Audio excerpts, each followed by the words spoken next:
ба номи худованди бахшанда ва меҳрубон. Салом алайкум дӯстони азиз, бародарон, ҳамватанон. Бо шумо ҳастам шӯҳрат, қудрату ҳуқуқшиноси маркази амансозӣ, ҳимоя ва мутобиқсозии муҳоҷирон, ва мисли ҳар вақта мо бо шумо дар мавзӯи муҳоҷират суҳбат хоҳем кард. дӯстони азиз, имрӯз ба якчанд саволое ки шумо дар зери видеои динагӣ нависед интихоб кардем ва ба ин саволҳо ҷавоб хоҳам гуфт. дӯстони азиз, читаре ки дирӯз гуфтам, кӯшиш мекунем ки пахшҳои мустақимро камтар гузаронем ва ё ки умуман нагузаронем ва ҳар рӯз бо шумо бо тариқи видео суҳбат хоҳем кард. дар ҳолати зарурӣ, пеш аз он ки агар пахши мустақимро гузаронем, хабар медиҳем ки имрӯз пахши мустақим аст, то шумо тавонед дароед ва дар пахши мустақим иштирок намоед. дӯстони азиз, оғоз мекунем ба саволу ҷавоб. Вақт ғанимат аст. барои ҳамин бисёртар кӯшиш мекунем бо шумо дар мавзӯи муҳоҷират суҳбат хоҳем кард. Баҳром Ҷалилов мепурсад: патентро уведомления кардам, варақаи уведомление додам, онро ба бухгалтери корхона диҳам ё не? Не, Баҳром, вақте ки шумо ба корхона ба кор медароед ва бо роҳбарияти корхона шартномаи меҳнатӣ имзо мекунед, корхона алоҳида шӯъбаи расияти кор бо муҳоҷиратро уведомления мекунед ва шумо алоҳида уведомления мекунед. Дар он варақае ки ё ки дар трудовой договори шумо ки шӯъбаи расияти кор бо муҳоҷирати минтақа муҳр мезанад ё ки ба қайд мемонад ки шартномаи меҳнатии шумо мегӯем ки уведомления карда шудааст, онро шумо дар дасти худатон нигоҳ медоред ва кӯшиш кунед ки онро гум накунед. Ба корхона ё ки ба бухгалтер онро супоридан дар кор нест, ҳатман бояд дар дасти худатон беистад. Дуюм савол. Тамошои Боники Сироҷ мепурсад: одамое ки аз аэропорт мегардонанд, дар паспорт печати аннулировать мезананд, онҳо дубора омада метавонанд? Сироҷ дӯстам, вақте шумо аз ҳудуди Федератсияи Россия, аз Ҷумҳурии Тоҷикистон ба Федератсияи Россия сафар мекунед ба тариқи тайёра, дар аэропорт дида истодем ки аз тарафи кормандони раёсати сарҳад, яъне управления погранслужбаи ФСБ Россия, бисёр шаҳрвандони хориҷӣ ки ба ҳудуди Федератсияи Россия ворид мешаванд, ҳаматарафа ва ҷиддӣ санҷида мебинанд ва он шахсоне ки дар печат дар шиносномаи хориҷиашон дар болои ягон муҳр агар аннулировать занад, ин маънои онро дорад ки ҳамун печат, ҳамун муҳр бекор карда шудааст ва он шахсоне ки намегузоранд ба ҳудуди Федератсияи Россия ворид шаванд, онҳо дубора ба ҳудуди Федератсияи Россия ворид шуданро ҳуқуқ надоранд. Барои ҳамин агар шахсан шумо омада бошеду шумо гардонда бошанд, кӯшиш кунед ки дубора ба ҳудуди Федератсияи Россия сафар накунед, чунки шуморо иҷозат наметиҳанд ки ба ҳудуди Федератсияи Россия ворид шавед. Дар бисёр ҳолатҳо нисбати чунин шаҳрвандони хориҷӣ ки дар сарҳад онҳоро иҷозат наметиҳанд ба ҳудуди Федератсияи Россия ворид шуданд, қарор дар бораи маъни ворид шудан ба ҳудуди Федератсияи Россия қабул карда мешавад.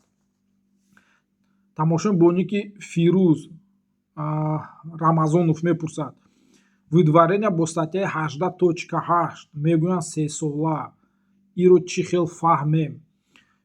Фирӯз, нигоҳ кунед, агар шуморо дар асоси шумо ё ки ягон рафиқатон, ягон хештаборатонро дар асоси моддаи 18.8 выдворение карда бошанд, ин маънои онро дорад ки шумо ё ки ҳамон шахсе ки бо чунин модда выдворение шудааст, барои надоштани гӯем ки регистратсия ё ки барои намондан дар қайди мигратсионӣ аз ҳудуди Федератсияи Россия ихроҷ шудааст. Ҳар як қарори выдворение, ин қарор ё бо додгоҳ ё ки бо суд қабул карда мешавад, ё ки аз тарафи роҳбарияти раёсати вазорати корҳои дохилӣ дар минтақа муҳлати чунин выдворение 5 солро дар бар мегирад. Барои ҳамин шумо ё ки ягон хештаборатон ё ки ягон дӯстатон агар бо моддаи 18.8 выдворение шуда бошед, муҳлати ин выдворение 5 солро дар бар мегирад.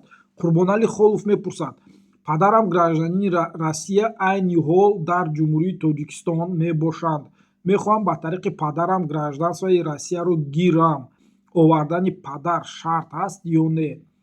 Не, Қурбонали, овардани падаратон ба ҳудуди Федератсияи Россия шарт ва зарур нест, аммо ҳуҷҷатҳои падаратон, яъне паспорти сурхи падаратон ки он кас шаҳрванди Федератсияи Россия мебошанд ва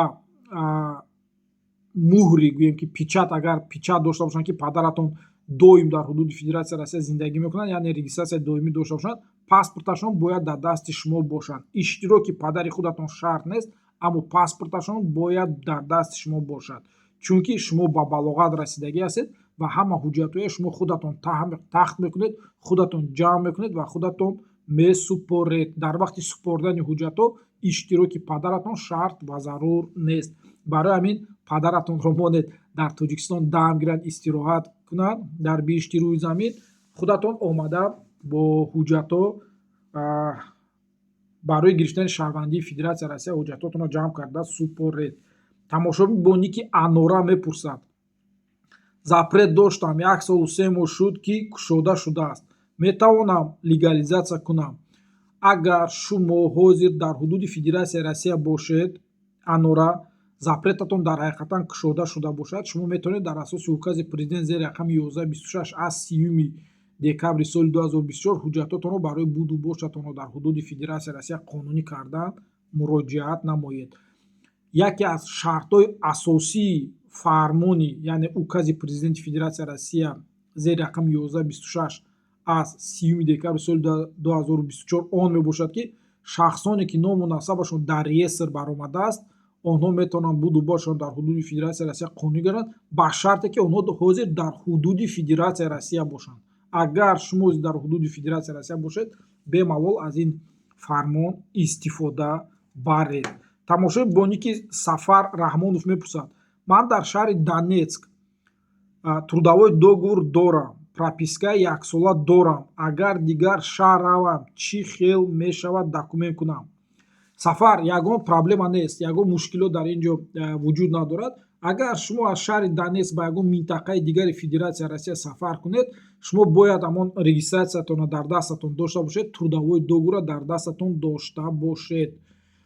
Барои чӣ? Барое ки он шахсоне ки дар минтақаҳои нав дар Донецк, Луганск, Херсон ва Запорожская област рафта кор карда истоданд, ба онҳо ҳукумати Федератсияи Россия иҷозат додааст ки то 31 декабри соли 2025 дар ин минтақаҳои нав бе патент метавонанд кор ва фаъолият кунанд. Шарти асосӣ, шумо бояд регистратсия дошта бошед ва шартномаи меҳнатӣ.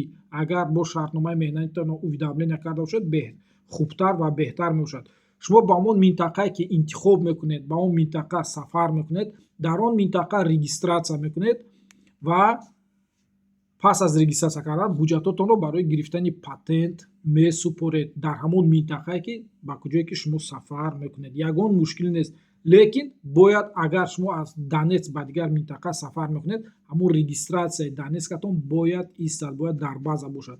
Агар шумо фарз кунед ба шаҳри Москва мебиёду, дар шаҳри Москва санҷида бинанд ки шумо дар Донецк регистратсия надоштед ё ки регистратсия дар дастон регистратсия доред, аммо регистратсия дар база нест, шуморо дар Москва регистратсия намекунанд. Барои ҳамин дӯстам, ягон мушкилот нест. ҳамон минтақаи интихоб кунед, ба минтақае ки шумо сафар мекунед, дар он ҷо аввал регистратсия кунед, баъд ҳуҷҷатотонро барои гирифтани патент супоред. барои чӣ мегӯям ки шумо бояд шартномаи меҳнатия бо худатон дошта бошед?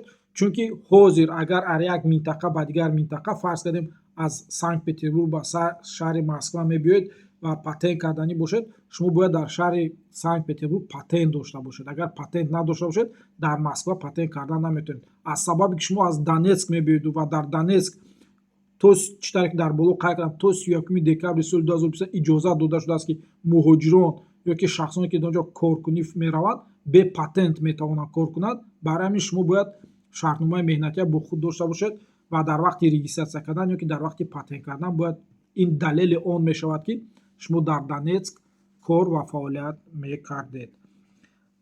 Тамошои бо ники Абубакр мепурсад: пас аз буд шудани муҳлати указ, муҳоҷироне ки аз Россия набароянд ва ҳуҷҷатҳояшонро дуруст накунанд, агар кормандони пулис қапанд, ҷарима мекунанд ё депорт мекунанд ба ватан.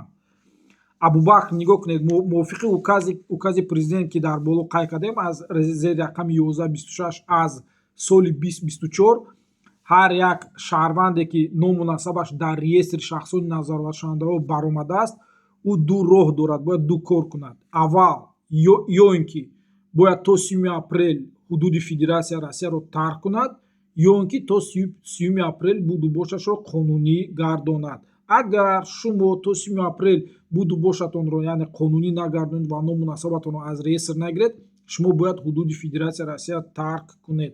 Агар баъд аз 30 апрел ҳудуди Федератсияи Россияро тарк накунед, автоматикӣ он шахсоне ки ному насабашон дар реестр ҳаст, нисбати онҳо қарор дар бораи манъи ворид шудан ба ҳудуди Федератсияи Россия қабул карда мешавад. Ба кадом муҳлат ин қарор қабул карда мешавад, аз он вобаста мебошад ки барои кадом ҳуқуқвайронкунии маъмурӣ шумо ба ин рӯйхат ҷо карда шудаед. Ва агар будубошатонро қонунӣ нагардонед, баъд аз 30 апрел агар шуморо дар ҳудуди Федератсияи Россия қапанд ва аз сабаби ки аллакай нисбати шумо қарор дар бораи манъи ворид шудан ба ҳудуди Федератсияи Россия қабул карда шудааст, шуморо барои сари вақт ҳудуди Федератсияи Россияро тарк накардан ва ғайриқонунӣ дар ҳудуди Федератсияи Россия будубош зиндагӣ карданатон, шуморо боз нисбататон протокол оиди ҳуқуқвайронкунии маъмурӣ тартиб дода шуморо ҷарима мекунад ва бо роҳи гӯем ки маҷбурӣ, ба забони русӣ гӯем в принудительном порядке шуморо аз ҳудуди Федератсияи Россия ба ватан бармегардонанд. Аввал шуморо ба спецприёмник ҷо мекунанд ва баъд аз як вақти муайян шуморо ба ватан бармегардонанд. Барои ҳамин ки гӯем ки дар оянда мушкилот сари шумо наояд, яъне проблематон вазнитар нашавад, ду роҳ доред: ё ки будубошатонро қонунӣ гардонед то 30 апрел, ё ки то 30 апрел ҳудуди Федератсияи Россияро тарк кунед. Мунаввар Ахтамович мепурсад: билет гирифта то 30 апрел баромада рафтан мешавад бе легализатсия? Бале, мешавад. Ҳозир як манами саволи пешангӣ буд, ба саволтон ҷавоб додам. Шумо агар то 30 апрел легализатсия накунед, бемалол билет мехаред ва ҳудуди Федератсияи Россияро тарк мекунед. Ягон проблема намешавад. Шояд агар ягон корманди милиса дар аэропорт ягон гӯем ки заиф бошад, ягон занак ё ки ягон духтараки корманди милиса бошад, ё ки корманди гумрук, ё ки корманди сарҳад бошад, агар бинаду мисол яки чеҳратон, чашмотон ба он махкул шавад, шояд ба шумо бо гул тӯҳфа мекунад ки хайрат ки буромада рафтосӣ, ва дар охир бояд як бусаи ҳавоӣ ба шумо равон кунаду гӯяд ки дигар ба Россия сафар кардан набиёгӯяд. Барои ҳамин буромада рафтанаш ягон проблема намешавад то 30 апрел, чунки худи укази фармони президент ҳаминро талаб мекунад. Ва як саволи дигар, Умед мепурсад: как сим-карту оформить через госуслуги? Я не знаю даже, как Умед вам ответить на таджикском языке, но так как вопрос был задан на русском языке, я вам отвечу на русском языке. Принят дополнение изменения в закон, это дополнение изменения уже вступили в законную силу. Каждый иностранный гражданин, который имеет на свое имя, то есть имеет сим-карту, и его сим-карта не оформлена на его имя, он должен обратиться в отдел продажи или в отдел дистрибьюторский отдел сим-карты. Да, если у вас сим-карта Т2 или Мегафон или Билайн, вы должны обратиться в эту компанию, чтобы оформить сим-карту на свое имя. Через госуслуги это вы не сможете сделать.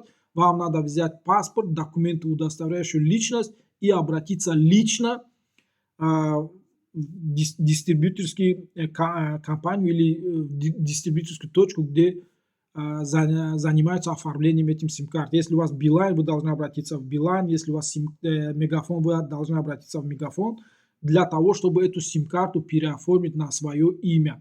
Если вы на свое имя сим-карту не оформите, то, скорее всего, 1 июля такие сим-карты, которые пользуются иностранцы, но они ни на кого не оформлены, будут заблокированы, и вы больше с этим сим-картом воспользоваться не сможете до тех пор, пока не оформите на свое имя.